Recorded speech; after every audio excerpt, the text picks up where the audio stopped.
Hampir setahu saya data dari BSSN itu per harinya tuh 8 sampai 9 juta. 8 sampai 9 juta? Iya, serangan. Sehari?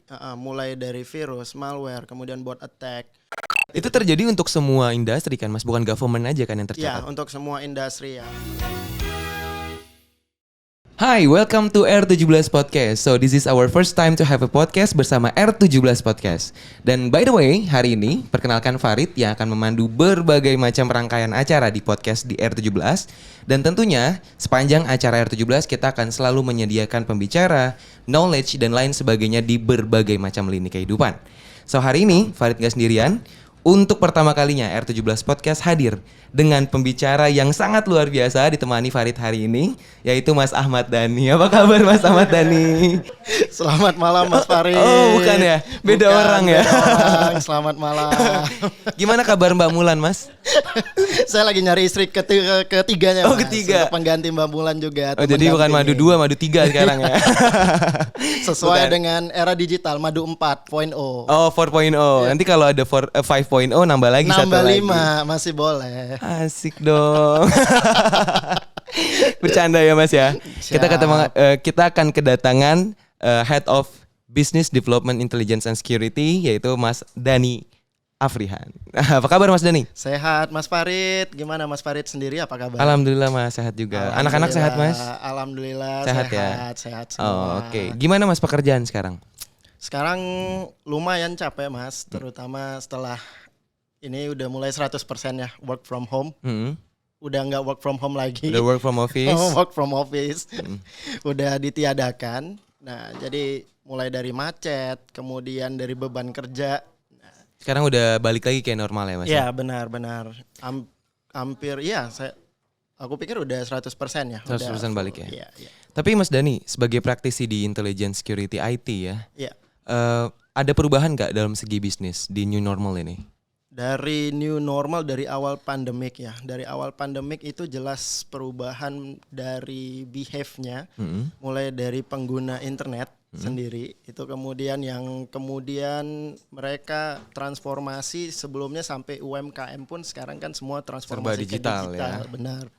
Nah, kemudian juga mulai dari anak sekolah, kemudian dari perusahaan-perusahaan yang skala kecil, menengah maupun besar, semua sekarang juga 100% lebih ya. Mungkin beban data, dan Indonesia itu salah satu yang berada di top 1 ya, yang jumlah populasinya jumlah pengguna internet itu 3 kali lipat daripada jumlah populasi. Wow, berarti masing-masing orang punya handphone atau device yang lebih dari satu ya Mas? Bisa 2, bisa 3 gitu kan. Okay. Tergantung tadi kayak Mas Farid bilang, ada istri berapa, istri 2, madu 3, madu 4. Asik.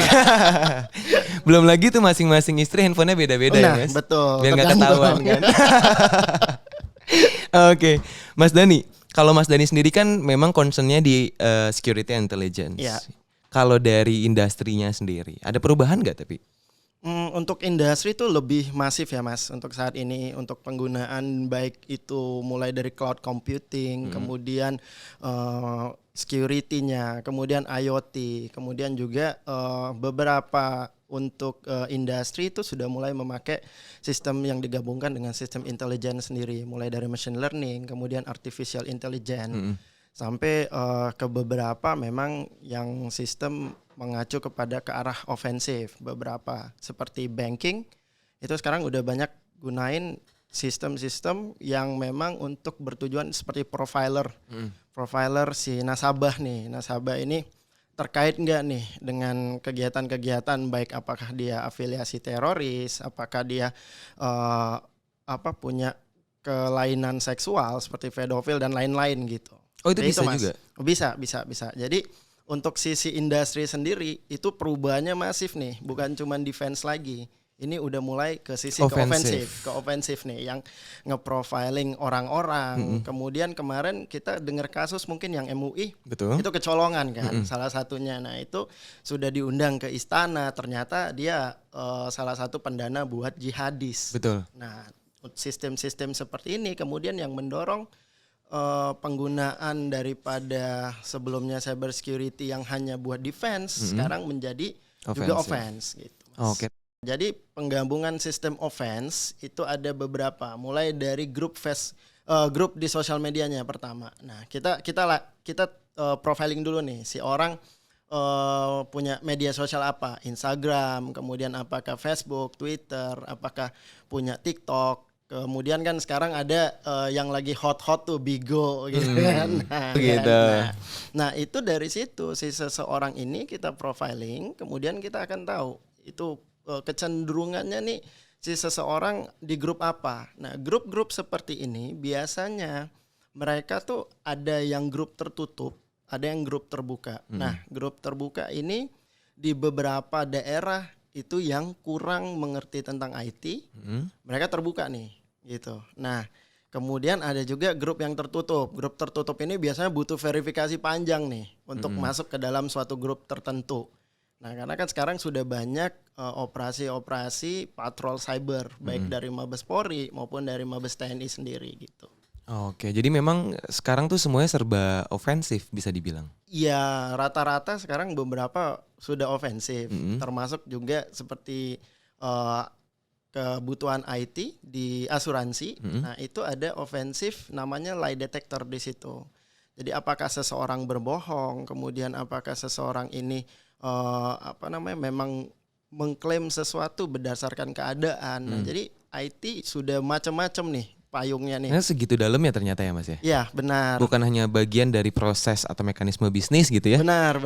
Jadi di beberapa industri pun mereka bertransformasi bukan hanya menyediakan cyber security tapi juga seperti cyber offense. Kemudian cyber offense ini juga dikategorikan ada juga seperti penetration testing seperti itu. Jadi memang di tengah-tengah keofensifannya sebagian orang masih mempertahankan yang tradisional nih, yang defensif itu masih ada. Masih ada ya. Tapi kalau saya sendiri Mas ya sebagai orang awam gitu. Ini rada creepy ya. Kayak personal data saya, kemudian habit dan behavior saya semuanya tentunya akan terdata, terrecord begitu kan. Betul. Sebenarnya kalau tujuan mekanisme ini Mas atau strategis ofensif ataupun defensif ini sudah direncanakan dari lama atau baru-baru ini Mas, last 2 years? Oke, nah ini strategi ofensif tuh muncul ketika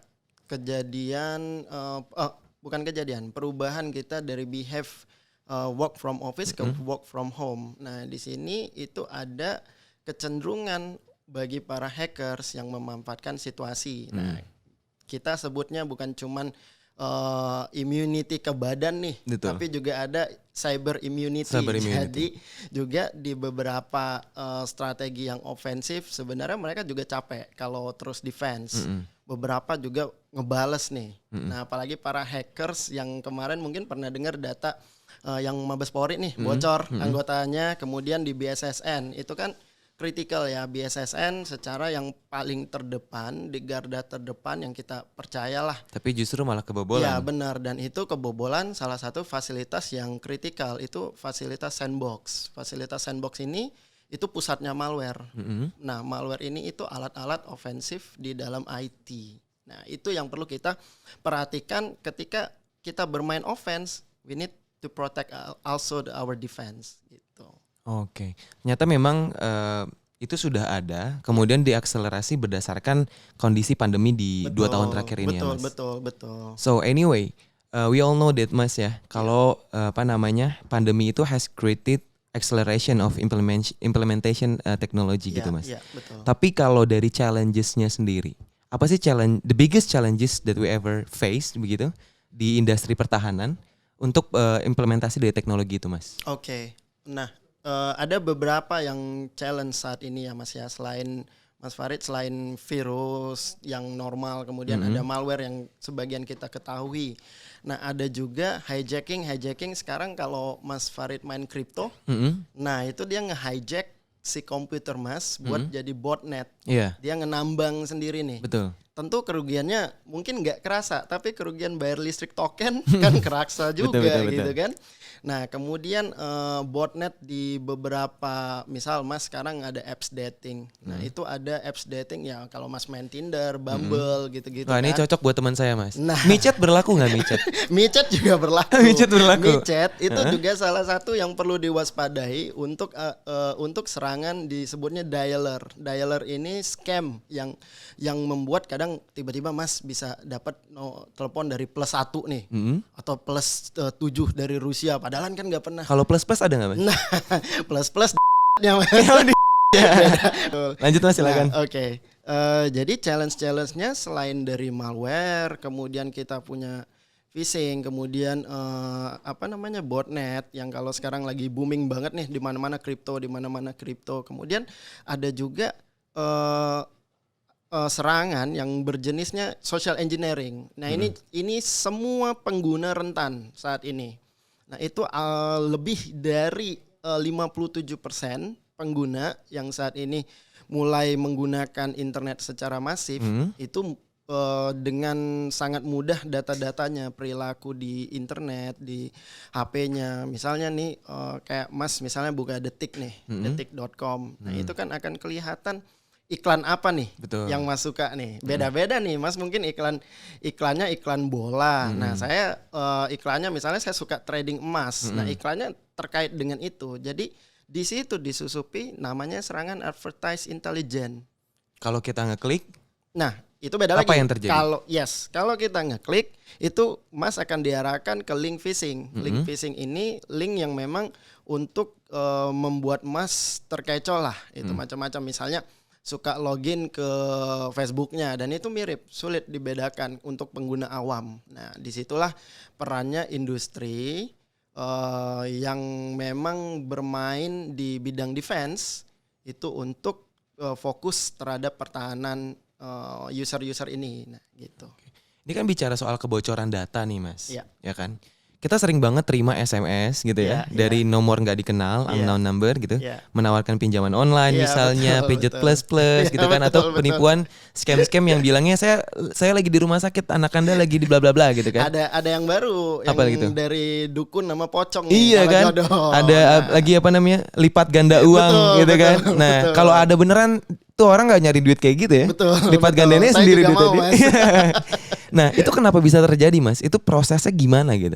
Oke, untuk ngelancarin spamming itu biasanya mereka punya engine generator dulu. Nah, di dalam clickbait itu kan www/bit.ly bla bla bla bla. Nah, itu yang dia tawarkan di link bait itu akan mengarah ke dalam perangkat, baik gadget, baik handphone maupun laptop. Nah, yang kemudian nanti dia akan menyedot beberapa data yang memiliki akses. Bisa ya, Mas? Bisa. Misalnya ada allow access terhadap aplikasi data tertentu. kontak misalnya gitu. Betul. Dan dia akan nyedot itu. Yang kedua, dia akan ngarahkan supaya Mas ngisi nih nama KTP ini gini gitu-gitu. Data pribadi lah pokoknya.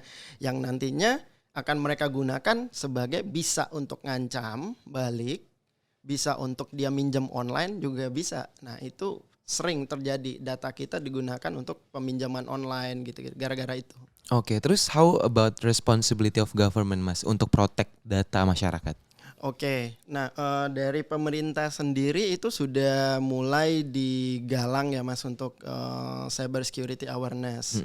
Cuman memang kan di beberapa instansi memang tidak terkoneksi satu sama lain, yang memang tiap instansi nih mereka pingin punya cyber security sendiri yang akhirnya di masyarakat sendiri ini kurang terfokus. Makanya ada peran dari swasta, dari perusahaan-perusahaan swasta yang kemudian dia fokus terhadap cyber. Nah, salah satunya di R17 di tempat kita. Nah, di kita sendiri kita selain bermain di cyber intelligence, kemudian kita juga fokus ke cyber security. Kita fokus seperti kita baru ngeluncurin ada materai digital. Nah, kita juga terus mengamankan data daripada pengguna-pengguna nantinya yang mendownload aplikasi tersebut atau menggunakan materai digital gitu. Jadi nggak bisa hanya government dari satu sisi, tapi juga para pelaku usaha sendiri. Jadi kolaborasi ya, Mas ya? Ya betul, satu ekosistem ya. Jadi memang di perusahaan swasta ini memang dia terdepan nih harusnya ya daripada government, karena government secara kebijakannya, tapi secara awareness, secara education, secara aplikasinya sendiri memang harus daripada company-company atau industri yang swasta. Oke. Mas Dani, Ya. ngomongin soal tadi nih, data kita, apapun Ya. yang kita lakukan semuanya terrecord di teknologi gitu Iya, ya. Saya ingat dulu dospem saya, Iya. dosen pembimbing saya, Iya. itu salah satu head of UN Security. Iya. Beliau bertugas di Jenewa, Mas. Oh, Jenewa. Nah, Oke. jadi setiap kali dia ngajar, beliau ngajar, beliau selalu bilang, ini saya lagi diawasin nih, kayak gitu. Iya. Itu saya bingung ya, maksudnya how come teknologi itu bisa mendeteksi apa yang sedang dia sampaikan, kemudian Iya. situasi apa yang sedang berlangsung. Iya. Itu mungkin ya Mas terjadi ya kayak gitu? Iya, itu mungkin sekali. Itu terlebih beberapa dokumen yang leak terkait dengan pembunuhan yang Khashoggi tuh, Mm-mm. yang jurnalis itu kan Jurnalis. itu memang pakai spyware. Spyware itu spyware Israel buatan pemerintah Israel yang memang digunakan untuk sebenarnya itu hanya di negaranya untuk memata-matai seseorang yang memiliki target high profile. Oke. Nah, untuk kasusnya kita kembali lagi ke dospemnya Mas Farid nih. Nah, ketika dia merasa seperti itu, berarti ada sesuatu important di datanya dia nih atau di perangkatnya dia. Dan itu bukan hanya dia, Mas Farid juga bisa nih. Misal Mas Farid karyawan di R17 nih. Nah, Mas Farid kira-kira mau tidur siang, merasa diawasin dari CCTV, kemudian dari perangkatnya sendiri, lokasi. Nah, itu dimungkinkan. Kenapa? Bagaimana teknisnya? Nah, setiap perangkat tuh terhubung kan ke dalam IP. Nah, IP itu memiliki celah-celah yang memang sudah memiliki backdoor nih. Ada backdoor, kemudian macam-macam alat yang tadi kita udah sebut seperti cyber offense itu nyari celah nih di dalam situ untuk masuk, apakah dia ke CCTV, kemudian apakah dia ke perangkat HP maupun perangkat pintar. Jadi memungkinkan sekali, apalagi kalau dia menggunakan high end level spyware atau cyber offense yang misalnya HP Mas mati nih. Nah, HP mati itu bisa dinyalain Masih lagi. bisa diakses ya? Betul, masih bisa di remote nyalain ketika agentnya aktif. Balik lagi tadi, kalau dia luncurin lewat phishing link tadi atau clickbait, dia masuk berarti udah 100% nih kontrolnya nih. Nah, itu bisa diakses kamera. Nah, makanya jangan nyimpan video yang aneh-aneh. Berarti itu gitu kan. termasuk Mas kalau yang katanya webcam laptop itu Iya, juga bisa. Itu beneran bisa. Beneran ya? Betul. Oh, kalau kayak gitu saya lagi mandi gitu kan. Bisa. Masuk kamar, laptop keadaan kayak mati, tapi Bisa. ada kameranya, saya Bisa, gini-gini aja betul, Mas ya. betul. Depan kamera ya. Biar orang yang nontonin saya malu. Betul. Salah nonton nih gua kayak gitu kan. Makanya kan di laptop itu di webcamnya ada tutupannya lagi. Ya, harusnya Buat beli itu ya. Iya, Nyata emang beneran perlu. ya. Betul. Oke, saya ngeliat laptop Mas Dani ternyata bener ya, Iya, ada betul. gituannya. Saya tutup pakai kolor saya aja boleh nggak Mas? Pakai bra gimana? Lebih asik kayaknya itu. Pinjem punya siapa dulu nih? Ya mikir. Betul. Oke, Mas Dani. Tapi ya kalau ngomongin soal kemajuan teknologi, kemudian ada kaitannya sama pandemi. Kan banyak nih orang yang denial tentang vaksin. Katanya dimasukin microchip dan lain-lain sebagainya. Itu beneran ada nggak? Nah, Maksudnya bukan ke vaksinnya, tapi Iya. mungkin nggak microchip itu dimasukin ke dalam zat cair? itu kalau kita bicara teknologi microchip tracking atau locator itu seperti kita tanamin di dalam hewan. Oke. Nah, itu ada memang. Nah, itu seperti di kuda.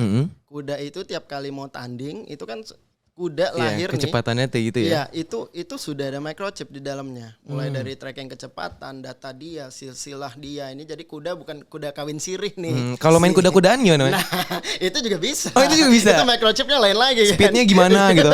Aduh tangan saya gimana nih Mas? Ikut-ikutan. Waduh. Oke terus. Nakal tangannya. Iya, terus? Nah, kita balik lagi. Nah, jadi itu memungkinkan. Jadi dalam blood microchip itu ada, memang ada teknologinya. Gitu. Jadi Wah, serem juga ya. Iya, betul. Makanya sekarang ya memang kita untuk IT ini perlu aware bener ya. Harus benar-benar aware ya. Betul. Oke, kalau gitu kita kayaknya asik kalau ngopi Mas. Oh, boleh. Silakan diminum Mas. Boleh serut ya. Iya, itu di dalamnya ada microchip Mas. Microchip kopi ya. Iya, 3 menit dari sini Mas Dani dipanggil. Gak ada nanya Mas sama siapa? Iya, baru mau nanya sama Sama siapa ya? tergantung. Yang maha kuasa. Nggak jadi minum dari tadi. Ini saya minum dulu lah. Siapa tahu habisnya yang manggil yang plus kan. Nah itu. Nomornya Mas Dani ada di tiang listrik soalnya. Jadi bisa ditelepon siapa aja. Betul. Kayak sedot WC. Sedot yang lain gimana? Jangan sedot, seruput lebih enak. Balik lagi kopi Mas, silakan. Aduh, sampai keselak nih ngopi. Mas Dani. Ya. Tadi kan kita sempat ngomong ya, Mas Dani di awal bilang kalau teknologi itu sekarang bukan sekedar sebagai defensive strategy, but also as offensive strategy. Itu how comes Mas, teknisnya? Oke, nah untuk offense ini biasanya untuk satuan-satuan atau organisasi yang punya satuan intel nih, intelijen. Jadi memang mereka bermain offense. Nah offense ini tuh ada beberapa jenis. Ada web profiling, ada web intelligence, kemudian juga locator. Locator itu misalnya dia ngeloket ada beberapa kali di media nih. Seperti kemarin Telkomsel misalnya tuh. Nah di Telkomsel tuh mereka bisa punya strategi juga yang kemudian dimanfaatkan ya. Saya bilang dimanfaatkan oleh beberapa orang yang Telkomselnya mungkin nggak tahu untuk ngeloket seseorang pelanggan Telkomsel. Nah kemudian juga company-company yang bermain di offense tapi dia lebih ke soft offense tuh kayak penetration testing. Itu dia termasuk dalam kategori offensive, mencari apakah alat ini punya man in the middle, apakah alat ini atau software ini punya celah gitu-gitu. Oke, jadi memang di belakang kita ini secara gak langsung semuanya memang sudah tersistem ya Mas? Iya. Dan itu menjamin keamanan kita gak Mas sebagai masyarakat? Balik lagi, kolaborasi government sama swasta tadi diperlukan. Nah, di sini makanya di R17 memang fokus untuk pengamanan nih. Cyber security, kemudian juga tidak terlepas daripada cyber intel strategi. Oke. Kalau Mas Dani sendiri kan fokusnya di intelligence and security Mas. Kalau untuk tren, project-project yang saat ini paling banyak berlangsung tuh tentang apa Mas? Oke, untuk saat ini tren cyber security masih ada karena beberapa orang mulai aware nih diserang. Namun tren di market sendiri yang untuk sampai 2034 itu market untuk cyber offense, cyber intel itu hampir $50 juta. Okay. Kenapa? Karena kecenderungan orang jarang dia yang memang aware terhadap defense. Apalagi kalau kita lihat Indonesia tuh top number one yang paling sering kena serang. Kemudian yang paling mudah nih ya kita bicara dengan situs paling mudah terjadi serangan. Paling mudah cyber diserang. attacks. Cyber attack, iya. Nah untuk beberapa negara-negara yang memang mereka melek lah terhadap IT, itu trennya udah beralih ke offense. Kita contohkan seperti kayak Amerika nih. Amerika itu ada. Kalau di Indo nih mereka masih bicara NCW. Kalau pernah dengar NCW itu apa tuh Mas? Network Centric Warfare. Oke. Jadi di mana sebuah sistem baik darat, laut, udara maupun cyber sekarang ada 5 sebenarnya. Indo nih baru 4 nih. Ada darat, laut, udara, cyber. Sebenarnya kalau di luar negeri seperti Amerika, di Amerika, Rusia, China atau negara-negara maju itu ada satu lagi. Perang space, perang luar angkasa nih. Oh. Nah, yang memanfaatkan space IT, war gitu ya, space war, bener. Nah, ini memanfaatkan teknologi satelit yang didukung dengan IT yang kuat untuk strategi ofensif. Nah, ini NCW tadi itu memungkinkan tiap-tiap matra kalau misalnya mau perang laut gitu, itu bisa digerakkan dalam satu ruang command center room. Nah, kita lanjut untuk strategi ofensif ke depan yang sedang dikembangkan, kita bisa lihat di mana Tesla itu menang kontrak dengan NASA 330 juta US. Itu bangun International Space Station sendiri. Nah, itu mereka mulai dengan namanya LEO, Low Earth Orbital.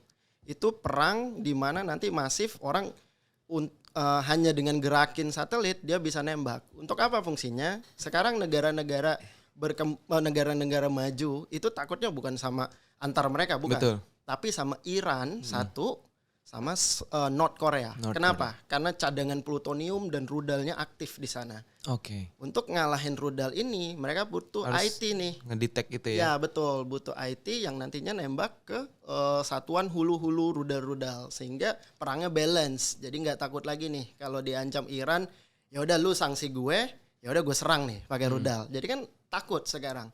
Nah di luar angkasa pun perangnya sering terjadi baik cyber warfare maupun space warfare yang masing-masing memanfaatkan strategi ofensif dan ini multi-billion dollars mainnya. Jadi kita di R17 juga udah mulai fokus ke barang-barang yang kita develop sendiri. Kebetulan saya yang mimpin untuk ekspansi bisnis ini ke bidang intelijen sama bidang teknologi-teknologi yang memang merangkap ke cyber offensive seperti itu. Mas Dani tadi ngomongin cyber attacks. Tadi kan Mas Dani bilang kalau Indonesia tuh gampang banget kena cyber attacks. Iya. Sepanjang 2020 sampai saat ini ya 2021 itu ada berapa kalau boleh tahu Mas jumlah cyber attacks yang terjadi di Indonesia? Wow, Indonesia itu luar biasa, hampir setahu saya data dari BSSN itu per harinya tuh 8 sampai 9 juta. 8 sampai 9 juta. Iya, serangan. Sehari.